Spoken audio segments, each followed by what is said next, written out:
दफ़ा का जिक्र है, एक घने जंगल के बीच एक गरीब 3 बेटियों के साथ रहता था। हर रोज वो जंगल में जाता, लकड़ियां काटता और उन्हें गांव में बेच कर रोजी कमाता। एक शाम जब नारंगी और गुलाबी रंगों से जगमगा रहा था, उसने कल हमारी सबसे बड़ी बेटी को मेरा खाना जंगल में लाने को कहना, क्योंकि काम लंबा है और घर लौटने में देर हो जाएगी। अगले दिन बड़ी बेटी ने एक छोटी सी टोकरी में रोटी, पनीर और यखनी का एक प्याला रखा और रवाना हो गई। लेकिन जंगल दरख्तों की सरसराहट हुआ के साथ मिलकर सरगोशियों जैसी लग रही थी। जैसे जैसे सूरज ढलने लगा, वो रास्ता अंधेरा एक भारी चादर की मानंद फैलने लगा, दिल को जकड़ लिया। जैसे ही खौफ इस पर हावी होने लगा, उसे दरख्तों के दरमियान एक मध्यम रोशनी झलमिलाती नजर आई। वो इस रोशनी और एक वीरान झोंपड़ी पर पहुंच गई, जिसकी लकड़ी की खिड़कियां पुरानी और बोसीदा लग रही, जबकि चिमनी से धुएं के हल्के हल्के मुरगोले उठ रहे थे। उसने हिचकिचाते हुए दरवाजा खटखटाया।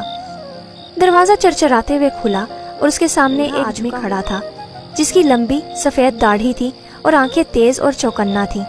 मुर्गरी, एक मुर्गा और एक धब्बेदार गाय खड़ी थी, जिनकी आंखें मोमबत्ती की मध्यम रोशनी में चमक रही थीं।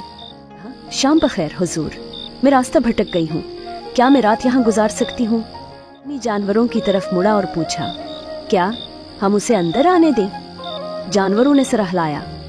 तब तुम यहाँ रह सकती हो, मगर पहले तुम्हें खाने की तैयारी करनी होगी।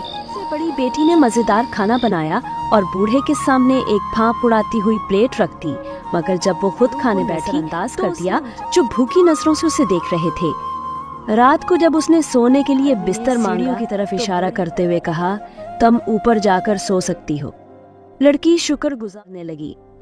जैसे ही वो बिस्तर में घुसी, एक तेज चरचराहट सुनाई दी। अचानक फर्श के नीचे एक दरवाजा खुला और एक चीख के साथ वो अंधेरे में जा गिरी। अगली सुबह जब माँ हैरान आई तो उसने अपनी दूसरी बेटी को खाना देने के लिए भेजा। वो भी रास्ता भटक गई, उसी परासरार झोंपड़ी तक पहुंची और वहां पनाह मांगी। अपनी बहन की तरह उसने भी मगर भूखे जानवरों को नजरअंदाज कर दिया। और उसी तरह जब वो रात को तो फर्श नीचे खिसक गया और वो भी अंधेरे में गिर गई। तीसरे दिन लकड़हारे की सबसे जो निहायत नेक दिल और मेहरबान थी, अपने जंगल के दरख्त सरगोशियां कर रहे थे। इनके साए लंबे और पुरअसरार थे। आगे बढ़ती रही। जब शाम का अंधेरा फैलने लगा तो उसे भी वही तन्हा झोंपड़ी नजर आई। दरवाजा खोला तो सबसे छोटी बेटी ने उसे एक गर्मजोशी भरी मुस्कुराहट के साथ सलाम किया। मोहतरम बुजुर्ग, मैं रास्ता भटक गई हूँ, क्या मैं रात यहाँ गुजार सकती हूँ? अपने जानवरों की तरफ देखा, क्या हम उसे अंदर आने दें? उसने पूछा। जानवरों ने हाँ में जवाब दिया। तुम ठहर सकते, रजामंदी जाहिर की, लेकिन पहले तुम्हें रात का खाना तैयार करना होगा। छोटी बेटी उसने खुशबूदार जड़ी बूटियां काटी, हांडी में चम्मच चलाया और रोटी सेंकी, यहाँ तक कि पूरा घर खुशबू से भर गया। तो उसने बूढ़े आदमी के आगे खाने की प्लेट रखी, मगर बैठने से पहले इसकी नजर मुर्ग और धब्बेदार गाय पर पड़ी, जो उम्मीद भरी नजरों से तुम लोग भी भूखे हो, वो खुशदिली से बोली। इसने परिंदों के लिए जौ का दाना बिखेर दिया और गाय के सामने ताज़ा ने प्यार से अपना सर उसके बाजू से रगड़ दिया, जैसे शुक्रिया अदा कर रही हो। जब उसने बिस्तर के लिए कहा तो बूढ़े आदमी ने मुस्कुराकर सीढ़ियों की तरफ इशारा और नरम बिस्तर पर लेट गई। उसका दिल सुकून और मोहब्बत। आधी रात को अचानक पूरा घर लर्जने लगा। ऐसा महसूस हुआ जैसे दीवारें टूट रही हों, पुरअसरार कुव्वत घर को अपनी गिरफ्त में ले रही हो। उसकी आंखें हैरत से फैल गईं, लेकिन जितनी जल्दी ये तूफान तम भी हो गया। सब कुछ दोबारा खामोश हो गया। अगरचे वो हैरान थी, मगर जल्द ही उसकी और वो सुकून से नींद की वादी में चली गई। जब वो बेदार हुई, लड़की ने अपने दर्द से रुक सा गया। पुरानी बोसीदा कॉटेज की दीवारें पिघल कर गायब हो चुकी थी और उसकी जगह एक अजीम उशान महल, सुनहरी फानूस झलमला रहे थे, संगमरमर के फर्श चमक रहे थे और ऊंची दीवारों पर सजे रंगीन शीशे की खिड़कियां रोशनी बिखेर रही थी। जैसे ही लड़की ने हैरत से पलकें झपकाई, उसके शख्स खड़ा था। वो कमजोर सफेद बालों वाला बूढ़ा शख्स नहीं रहा था जिससे वो गुज़िश्ता रात मिली थी। उसकी गहरी आंखें मोहब्बत और तशक्कुर से चमक पर मुस्कुराहट जोशो खुशी से भरी हुई थी। वो शाहाना लिबास में मलबूस था। तुमने ये जादू तोड़ दिया है, इसने कहा। उसकी आवाज जालिम परी ने मुझ पर एक खौफनाक जादू कर दिया था, जिसकी वजह से मुझे एक तन्हा झोंपड़ी में बूढ़े आदमी की सूरत में कैद कर दिया गया था। मैं तब तक आजाद नहीं हो सकता था जब तक कि एक नेक दिल औरत न आती, जो न सिर्फ इंसानों बल्कि जानवरों पर भी मेहरबानी करती। तुम्हारी रहमदिली और शफकत ने शहजादे ने 2 दरबारियों को बुलाया जिनकी आंखों में खुशी और तशक्कुर झलक रहा था। वो दोनों मियाँ बीवी थे और बताया कि ये वो मुर्गी मुर्गा थे। खूबसूरत औरत के सुनहरी बाल लहरा रहे थे और अवर आदमी ने पंखों वाली टोपी पहन रखी थी।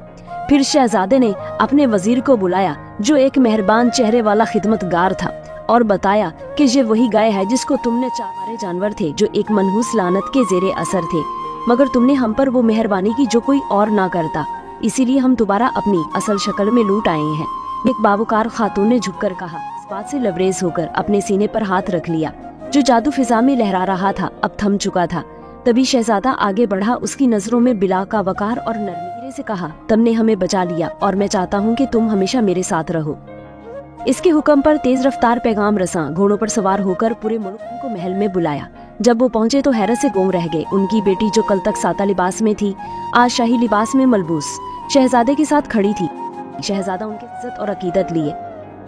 आपकी बेटी ने मुझे एक ना खत्म होने वाले दुख से निजात दी है, उसने संजीदगी से कहा। अगर आपकी इजाजत हो तो मैं इसका हाथ मांगना चाहता हूँ। और उसकी बीवी, जिनकी आंखों में खुशी के आंसू झलमलाने लगे, अपनी बेटी को गले लगाकर रजामंद हो गए, मगर इंसाफ अभी मुकम्मल न हुआ। शहजादे ने अपने शाही मुहाफिजों की तरफ देखा और मजबूत लहजे में कहा, खुद गर्ज बहनों को खाना होगा जो उन्होंने कभी न सीखा। चुनाचे बड़ी और दरमियानी बहनों भेज दिया गया जहाँ उन्हें एक कोयला की कान में लगा दिया गया।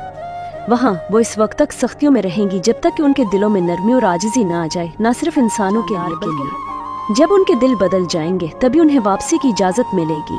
और जहाँ तक सबसे छोटी बहन का ताल्लुक था वो शाही महल की शहजादी करार पाई। शादी का जश्न इतना शानदार था कि कई दिनों तक जश्न जारी रहा।